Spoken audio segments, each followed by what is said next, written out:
Herring River in Wellfleet, Massachusetts, was once a thriving estuary, 1,100 acres of salt marsh between Wellfleet Harbor and the freshwater kettle ponds. It was a nursery for the fish and shellfish that had sustained humans for thousands of years, and a natural buffer to coastal storms. The first Europeans to settle here were attracted by the fishing, whaling, and the salt marsh grasses, which they cut to feed their sheep and cattle. But by the late 1800s, the fisheries had been depleted, and the hills had been stripped of trees for fuel and lumber. While many abandoned the Cape due to lack of work, a handful of wealthy entrepreneurs banked on a vision of Wellfleet as a future tourist destination. They believed by diking and draining Wellfleet's salt marshes, they could reduce the nuisance mosquitoes while creating more dry land properties. And so the Herring River Dike was built in 1908 and 1909, restricting the 200 to 300 foot river mouth to 3 6-foot culverts, only one of which allowed salt water into the estuary. Ironically, the lack of tidal flushing caused waters behind the dike to stagnate, perfect for breeding mosquitoes. To drain the water, ditches were dug and the meandering river was straightened and channelized. However, the drainage of the salt marsh triggered a host of unintended consequences. In the early 1970s, the original dike started to fail, allowing more salt water upstream. After lengthy debate, the town decided to rebuild the dike instead of a bridge. 1980, the State Attorney General's office asked the Park Service to collect data. We started doing some water quality sampling. There was a fish kill. We started looking a little bit closer, and lo and behold, things were very wrong. We observed thousands of dead and dying American eels, large eels, all over the bottom, literally thousands. The entire run of herring coming out of the kettle ponds was dying en masse as soon as they hit the estuary downstream of Route 6. And so we realized there was a really serious water quality problem in Herring River. We've got a diked marsh that's spewing out totally acidic water. How acidic? Dissolved shellfish. We knew that if the salt marsh peat were resaturated with water again, with seawater, it would no longer leach sulfuric acid. We knew we needed to restore tides and seawater to some extent, but there were concerns about restoring seawater to the floodplain given the many decades of tidal restriction. So some modeling had to be done that simulates the system with field data.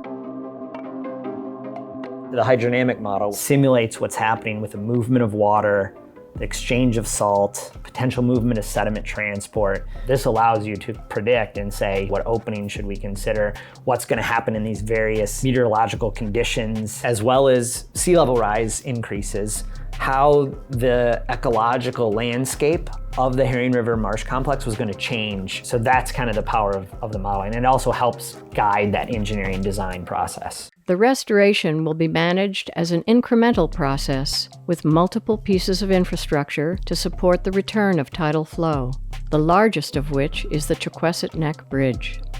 The gates will be oriented to match what the existing flow is, and then only after construction is complete will the various agencies proceed with raising the tide incrementally at first until they can understand the effects. Then upstream, there's a small earthen dike that crosses the floodplain called High Toss Road.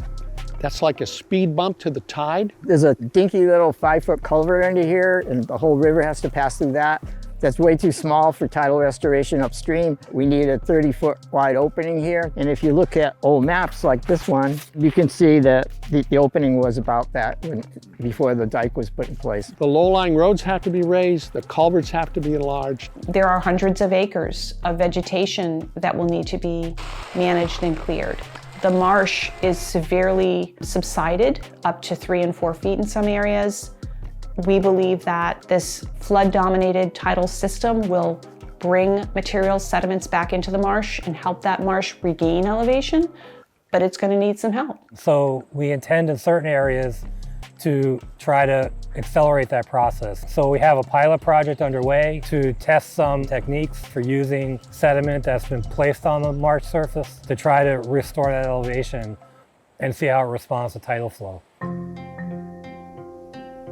The purpose behind this entire effort is to restore a damaged ecosystem that is actually impaired under the Clean Water Act, to improve the herring fishery and the ecological function of the entire herring river network. Herring are a really important species of fish through the whole ecosystem because everything eats a herring. As they go out into Cape Cod Bay and into the greater Gulf of Maine ecosystem, the more herring that go out there, the more they can be eaten by all these commercial recreational finfish species. 75% of the fish that we consume either eat something that had a time of its life in the salt marsh or actually have part of their life cycle there. Improved oyster beds, wild oyster beds, which are incredibly important to the town of Wellfleet, and for recreational benefits. There's going to be enhanced recreational access integrated into the Chequessett Neck Bridge behind us. There's going to be improved habitat for wildlife viewing. The birding potential in there is just going to be spectacular. Of course, what we have learned is the best resiliency projects are those where we restore the coastline basically to its natural state. Salt marshes are naturally designed to act as coastal buffers. They help reduce the impact of these coastal storms. And as these storms come in, they dump sediment in the systems, which allow these marshes to grow. And as they grow, they stay at a level that's not going to be flooded by sea level rise. The level of both state and federal resources that are being brought to bear on this project is pretty unprecedented, and the scope of the project is unprecedented. And I think we really felt that it was a model for what we should be doing in coastal New England, and across the eastern seaboard. The Friends of the Herring River have done unbelievable outreach to get people on board and build consensus around the importance of this project. So it's a real success story in community organizing and listening to people and having flexibility while never letting go of the core mission. Because this is really an expression of a community believing in its future, believing in its tomorrow, believing in its children.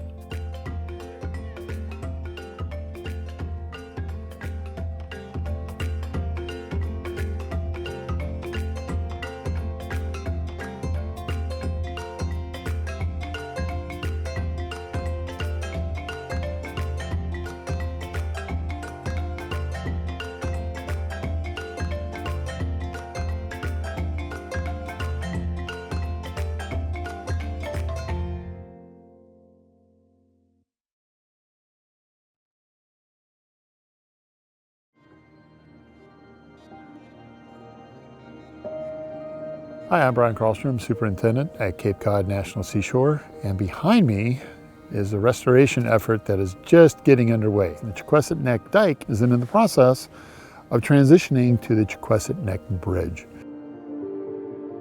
There's been some type of a tidal impoundment here all the way back to 1909, and that's where the trouble started. So the existing dike, which was built in the early 20th century, essentially is just an earthen dam across the Herring River.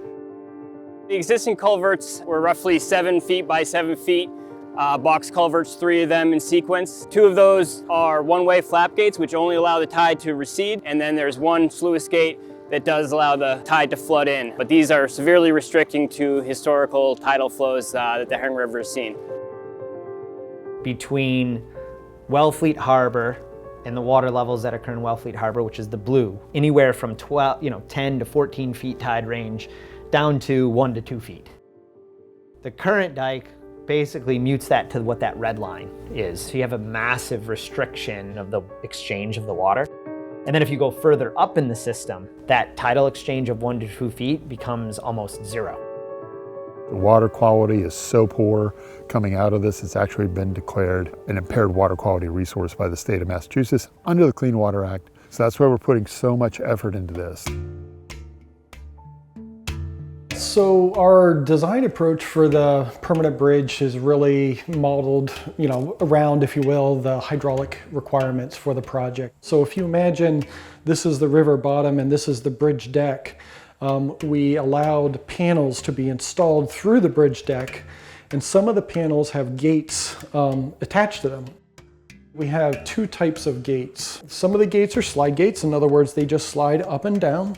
And the other gate can slide up and down, but it can also flap out. So when the river wants to drain out into Cape Cod Bay, the flap will allow that greater volume of water to drain out.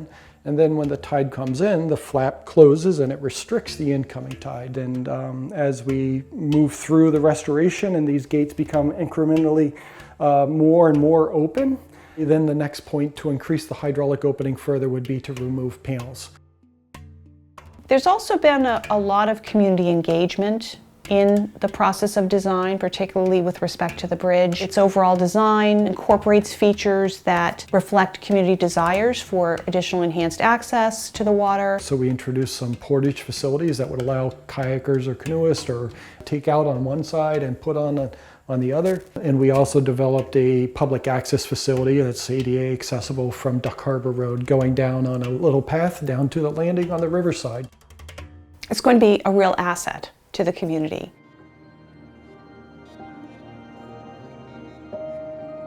Not only does it open up recreational activities, not only does it improve rare species habitat, improve shellfish, one of our largest industries that we have, but it also fixes a failing infrastructure. So if this project did not move forward, we didn't have funding from our federal and state partners, the town of Wellfleet would have been on the tab for rebuilding this infrastructure. We're hoping to learn from the mistakes of the past and really build something that's going to take the test of time. It's a tough environment in the winter. We got to make sure that whatever we build out there is going to be able to withstand the elements.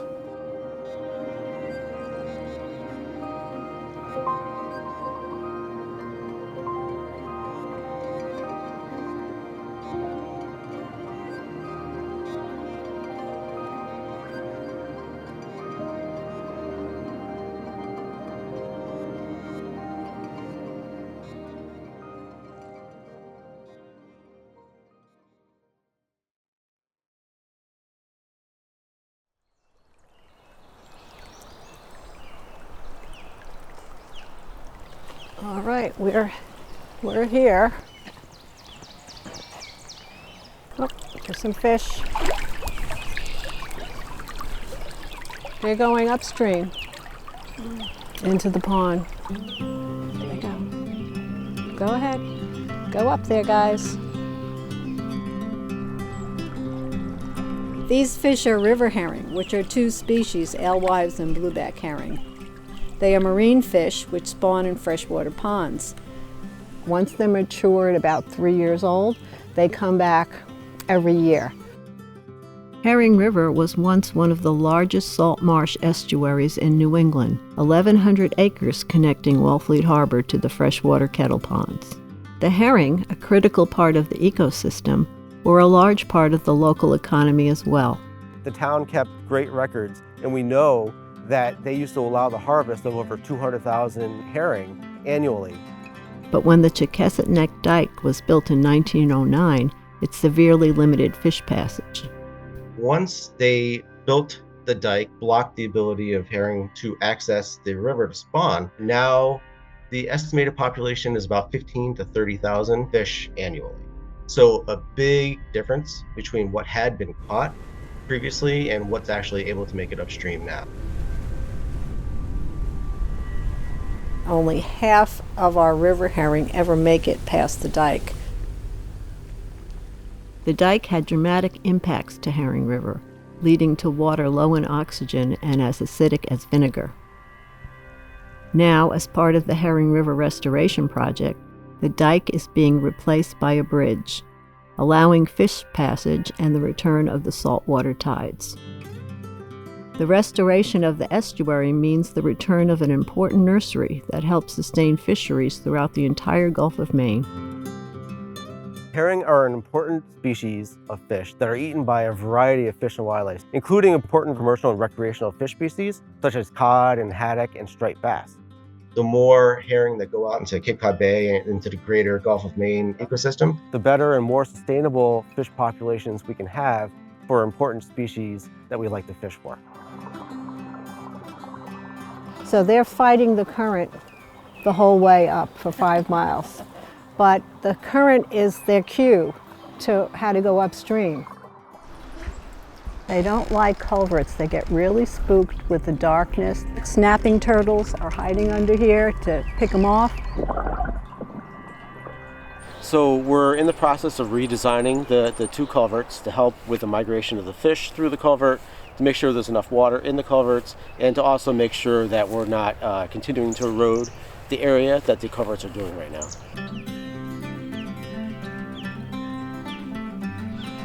So this is sort of the last part of their 5-mile journey. The pond is right there. Once they make it, the females release their eggs and the males release their sperm. The fertilization occurs in the water. And if the eggs are fertilized, they'll develop into tiny fish. And the baby fish all stay in the pond all summer long.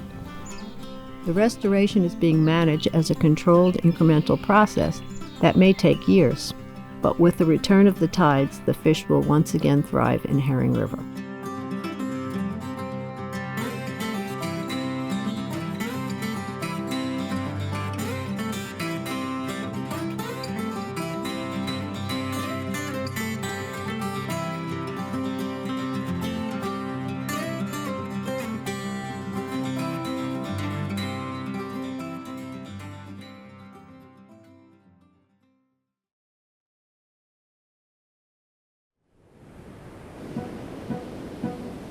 January 2021, the dune at Duck Harbor was breached.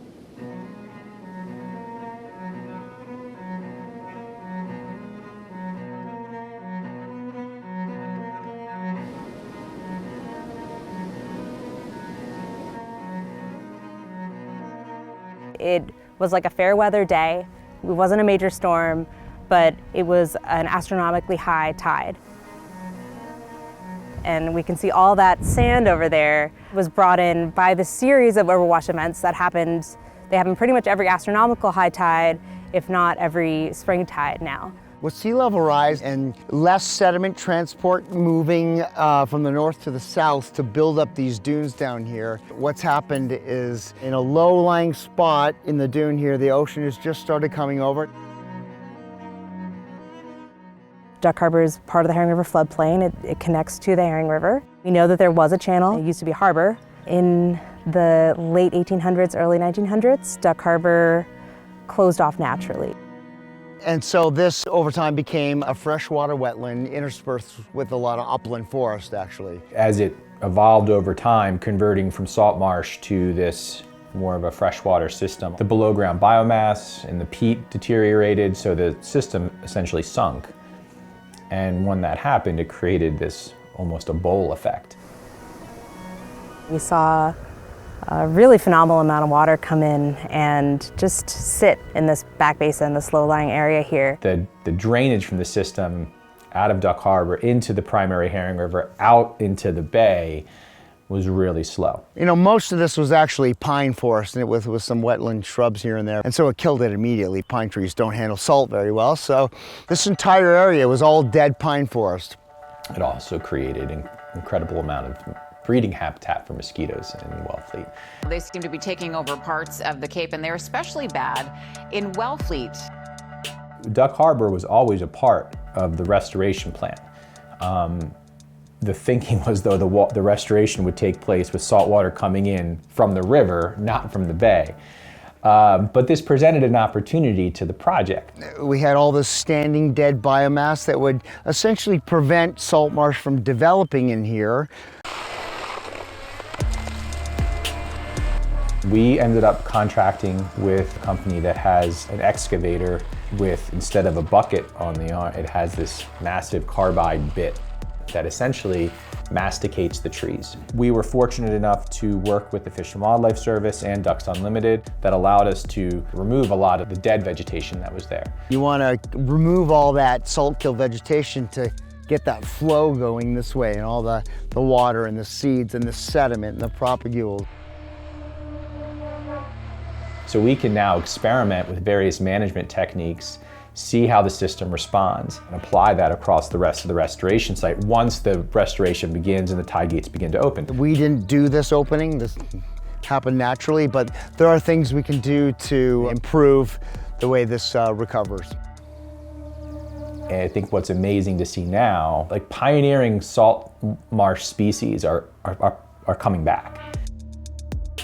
Most of this green that you see on the ground is annual species, small statured species like sea blade here. There's also a lot of spear scale or atriplix. This is some Spartina patens that is one of the dominant salt marsh grasses. That will produce the turf that normal salt marshes are comprised of. We don't know yet if just the several days each month is enough to really bring in all the salt marsh vegetation. The healthiest salt marshes, right, get inundated twice a day. But I mean, again, that's just really the thing. We don't know what'll happen. And a lot of it is, kind of up to Mother Nature. If we have a big storm in the winter and it blows out more of the dune, we could have the whole system just be, completely different. Cape Cod is this ephemeral spit of sand, and it's changing. So to kind of watch all these changes happen, where are all these areas that are going to be more vulnerable to sea level rise, going to be more vulnerable to storm impacts. It's really interesting to be able to take that and take kind of the lessons we've learned here from Duck Harbor and really kind of look out for other areas too.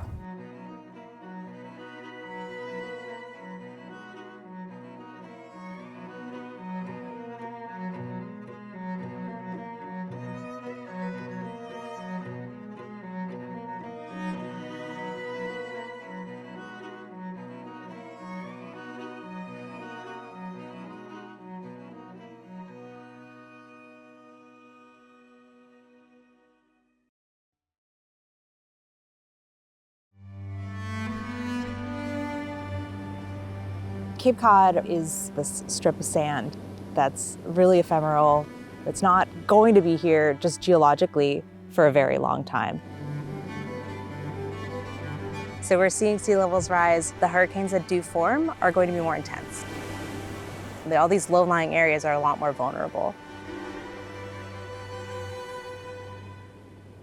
Salt marshes are naturally designed to act as coastal buffers. They help reduce the impact of these coastal storms. Salt marshes are sometimes referred to as horizontal levees. The horizontal extent of a marsh can slow down the effect of a gathering storm tide as it passes over that marsh, the same way as it hits against the vertical levee. And as these storms come in, they dump sediment in the systems, which allow these marshes to grow. And as they grow, they stay at a level that's not going to be flooded by sea level rise. So a healthy marsh gets flooded with salt water twice a day. And when that doesn't happen, those areas start to degrade.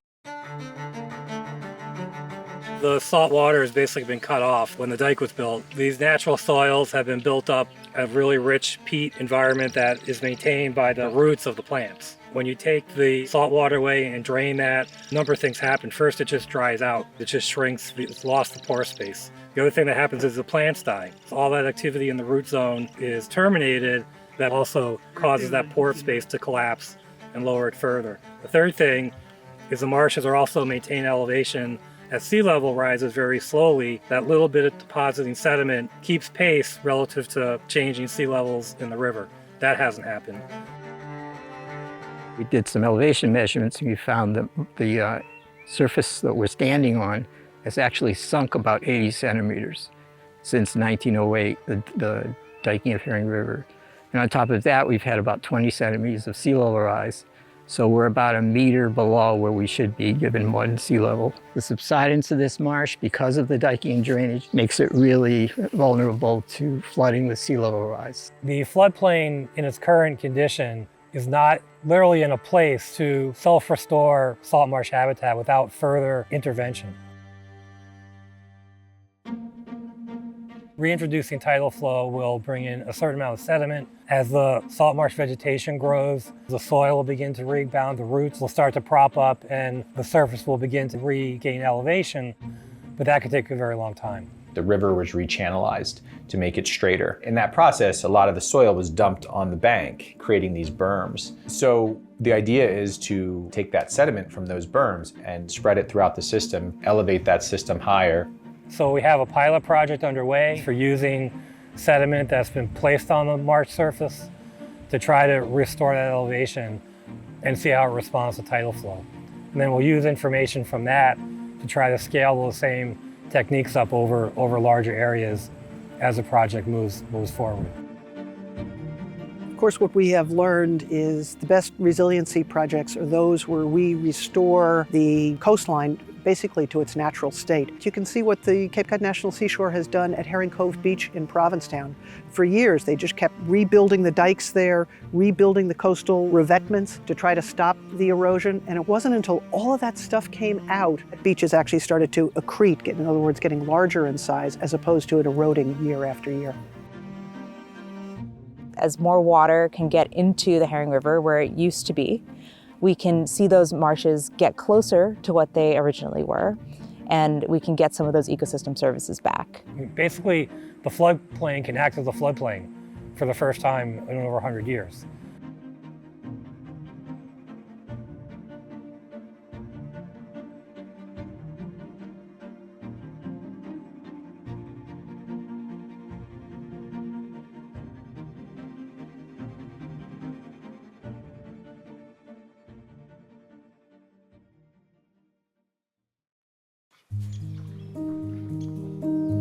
I looked at the estuary and I thought, wow, this is beautiful, you know?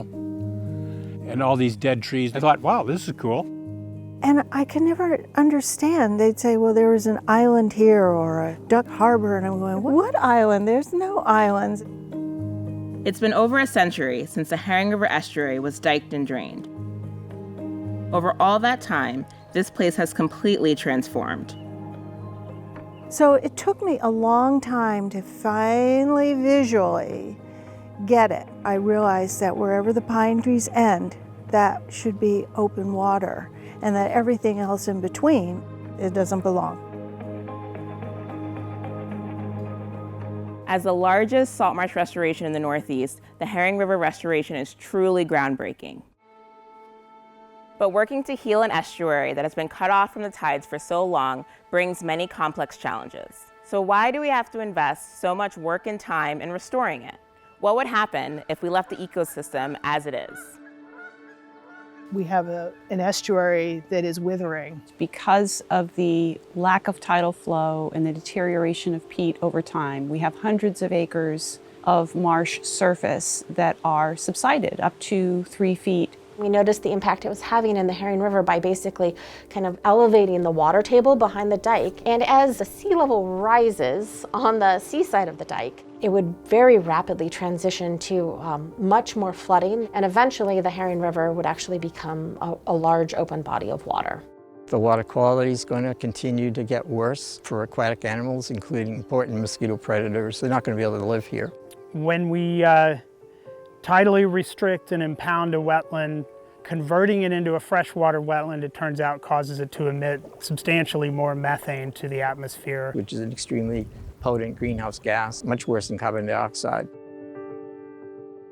We have an opportunity now to recognize that we could help restore the natural system that is suffering because of the presence of that road and those structures.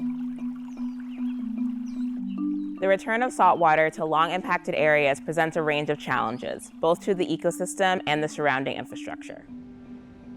Scientists have been studying the Herring River system for decades and have designed a restoration plan that allows us to anticipate and respond to these challenges. The Herring River project is based on an adaptive management framework, which allows managers to take existing data and new data and build that into the decision-making process. Scientists first collected data to help us build a model to understand the functioning of the estuary and how it would respond with different levels of tidal openings at Chequessett Neck. As we slowly open tide gates, we are going to carefully monitor the system's response, and that information will be fed back into the model to inform future tide gate management decisions. It's important to note that restoration is going to take time, and the Herring River estuary will go through a transitional phase before our restoration goals are met. During this phase, we expect to see freshwater vegetation die in areas where saltwater is introduced. Some areas may remain bare before plants have time to recolonize. We may see more opportunistic plant species colonize new areas of disturbance. We'll also be watching for drainage issues, as water may tend to pool in depressions across the subsided marsh plain. Although these events may look concerning, they are expected and temporary as the system readjusts to these new conditions. To mitigate these issues, we'll be taking certain management actions before we open the tide gates. The project will remove freshwater vegetation prior to it being killed by saltwater, allowing space for salt marsh plants to come in and repopulate those areas. The Herring River floodplain has subsided over time, creating dips and rises in sections. Sediment will be redistributed through the area, leveling off the marsh, creating optimal growing conditions for salt marsh plants and allowing tides to flow freely through the system. At this point, we'll begin to allow tidal flow back into the river. We'll start to see higher high tides and lower low tides. We'll see estuarine animals begin to recolonize. In wetter areas, microbial mats will begin to grow, helping to stabilize the sediment. Areas that drain during low tide will be colonized by salt-tolerant pioneer plants, like pickleweed, that help hold sediment and rebuild below-ground organic matter. Eventually, as the surface stabilizes, salt marsh grasses can begin to recolonize.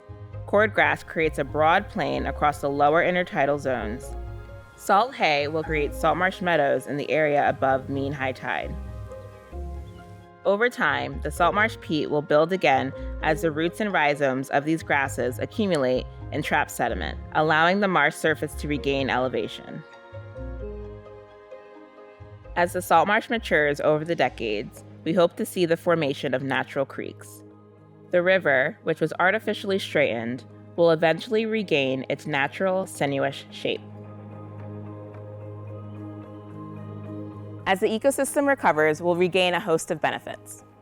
Prior to the dike, we know that herring was very important to the town of Wellfleet. They used to allow the harvest of over 200,000 herring annually. By allowing additional tidal water into the Herring River, we could restore potentially hundreds of thousands of fish back up to the spawning ponds. That habitat is for, important species within the food chain that drive our economy. We want to reclaim shellfish beds that were lost due to bacterial contamination. The restoration is going to provide a huge advantage in the ability to control nuisance mosquitoes. We want to regain the resilience of the marsh plain, reducing the impacts of erosion and waves on our built environment. We want to eliminate the methane that's being emitted by ponded wetlands and regain the potential for the salt marsh to absorb carbon and help us address greenhouse gas emissions. We want to regain access for the community to a beautiful, healthy, vibrant system for recreational enjoyment. The recovery of this complex and disturbed ecosystem won't be simple, and many of these improvements will take decades. The adaptive management framework will allow us to observe and adjust our approach as we see how the system responds. This way, we'll continue developing our understanding and stewardship of an ever-changing herring river. And what we learn here in Wellfleet will continue to inform coastal wetland restorations around the world.